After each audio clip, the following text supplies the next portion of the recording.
Le professeur avança et lança la hachette vers le manteau protecteur sur le côté gauche de l'escargot. Il n'avait pas osé s'approcher assez, et manqua son but, de quelques dizaines de centimètres. Et le poids de la hachette, au moment où il l'avait jetée, l'avait déséquilibré.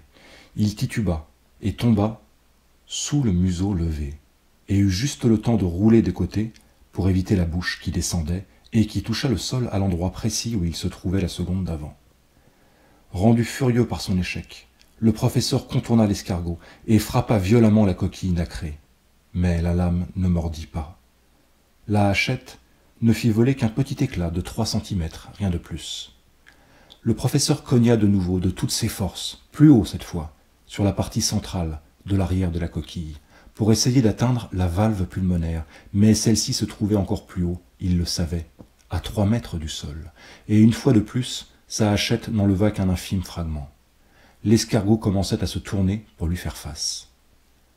Le professeur attaqua alors le second escargot, se rua sur lui et lança la hachette, le coupant à la joue.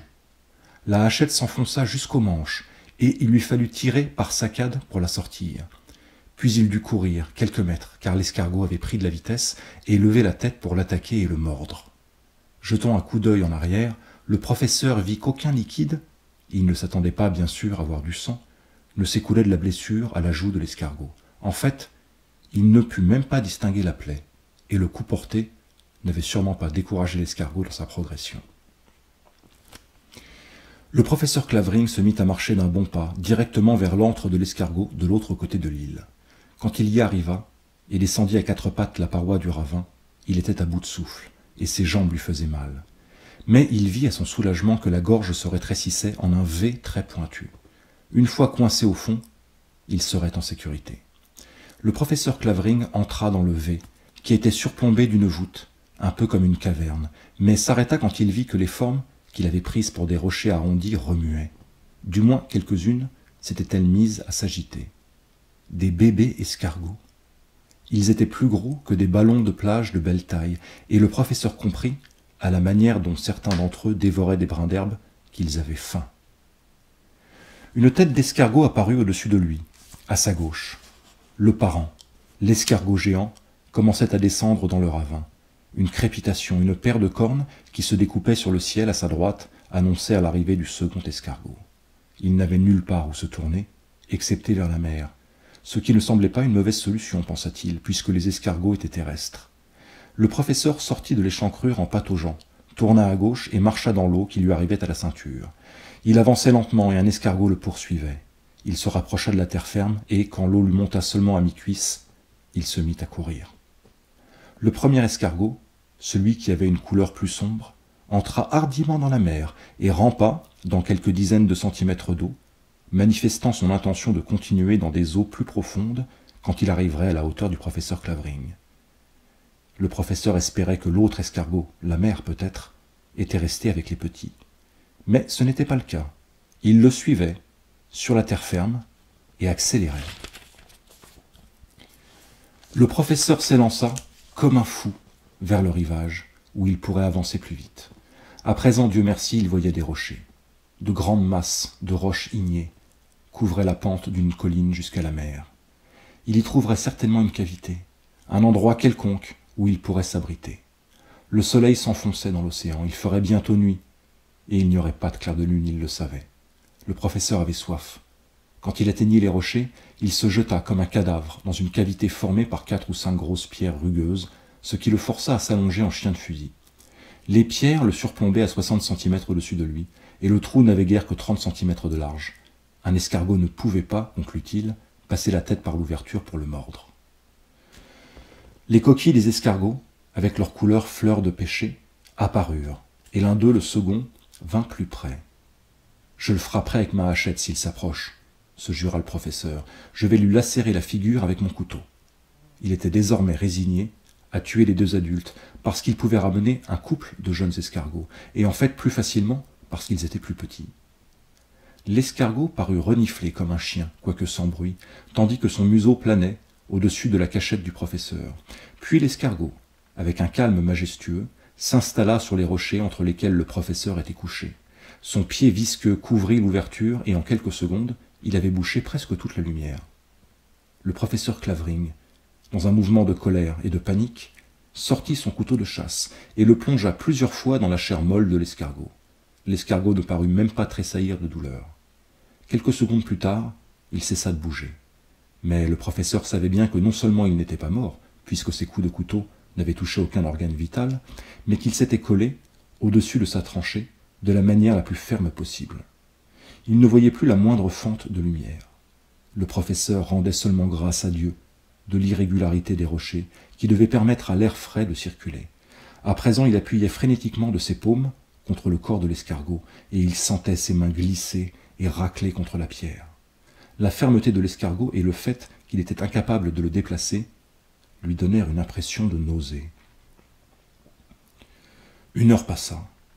Le professeur dormit presque, mais ce qu'il éprouva ressemblait davantage à une hallucination prolongée. Il rêva ou imagina dans sa frayeur qu'il était mâché par 20 000 paires de dents et transformé en un tas de viande hachée que les 2 escargots partageaient avec leur progéniture. Pour ajouter à son malheur, il avait froid et faim. Le corps de l'escargot ne donnait aucune chaleur, il était même plutôt froid. Quelques heures plus tard, le professeur s'éveilla et vit des étoiles au-dessus de lui. L'escargot était parti. Il faisait nuit noire, il se releva précautionneusement, en essayant de ne pas faire de bruit, et sortit du trou. Il était libre. Sur une étendue de plage sablonneuse, à quelques mètres de là, le professeur Clavering s'étendit, le dos appuyé contre le côté vertical d'un rocher. Il dormit là les dernières heures de la nuit jusqu'à l'aube. Il s'éveilla juste à temps, et peut-être n'était-ce pas l'aube, mais un 6e sens qu'il avait tiré de son sommeil. Le premier escargot arrivait droit sur lui, et n'était plus qu'à 3 mètres. Le professeur se leva, les jambes tremblantes, et courut vers l'intérieur, en gravissant une colline. Une idée lui vint. S'il pouvait balancer une grosse pierre, disons de 200 kilos, c'était possible avec un levier, sur un escargot adulte dans le ravin, et écraser la partie de la coquille qui couvrait le poumon, alors il réussirait à le tuer. Autrement, il ne voyait à sa disposition aucun autre moyen de lui infliger une blessure mortelle. Sa carabine, oui, mais sa carabine se trouvait à bord du Samantha. Il avait déjà calculé qu'aucune aide n'arriverait des Matoussas avant 1 semaine, et qu'elle n'arriverait peut-être jamais. Le Samantha ne voguerait pas nécessairement vers les Matoussas, ne serait pas nécessairement vu par un autre bateau avant plusieurs jours, et même si on le voyait, serait-il évident qu'il allait à la dérive? Et en supposant que oui, ceux qui le trouveraient mettraient-ils cap directement sur les Matoussas pour raconter leur découverte? Pas nécessairement. Le professeur se pencha vivement et lécha un peu de rosée sur une feuille. Les escargots étaient maintenant à 20 mètres derrière lui. L'ennui, c'est que je commence à me sentir épuisé, se dit-il en lui-même. Il se trouva encore plus fatigué à midi. Seul un escargot le poursuivait, mais le professeur imaginait l'autre, en train de se reposer ou de manger la cime d'un arbre pour être ensuite frais et dispos. Le professeur pouvait courir pendant 100 de mètres, trouver un endroit où se reposer, mais il n'osait pas fermer les yeux longtemps, de peur de s'endormir, et il se sentait vraiment affaibli par le manque de nourriture. Toute la journée se passa ainsi. Son projet de faire tomber un rocher dans le ravin fut déjoué par 2 facteurs. Le second escargot surveillait maintenant le ravin, au sommet de son V, et aucun rocher de la taille de ceux dont il avait besoin ne se trouvait à moins de 100 mètres à la ronde. Quand le crépuscule arriva, le professeur ne parvint pas à retrouver la colline de roches ignées. Les 2 escargots le tenaient maintenant dans leur champ visuel. Sa montre indiquait 7 heures moins le quart. Le professeur Clavering prit une profonde inspiration et se rendit à l'évidence. Il lui faudrait essayer de tuer un escargot, ou les 2, avant la nuit. Presque sans réfléchir, sans plan précis, il était trop épuisé pour ça, il abattit un petit arbre élancé et en enleva les branches à coups de vachette.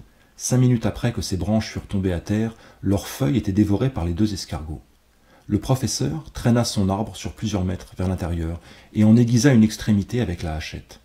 C'était une arme trop lourde pour être maniée d'une seule main, mais si on la prenait avec les 2 mains, elle formait une sorte de bélier ou de lance géante. Tout à coup, le professeur Clavering fit volte-face et attaqua, courant avec la lance pointée légèrement vers le haut.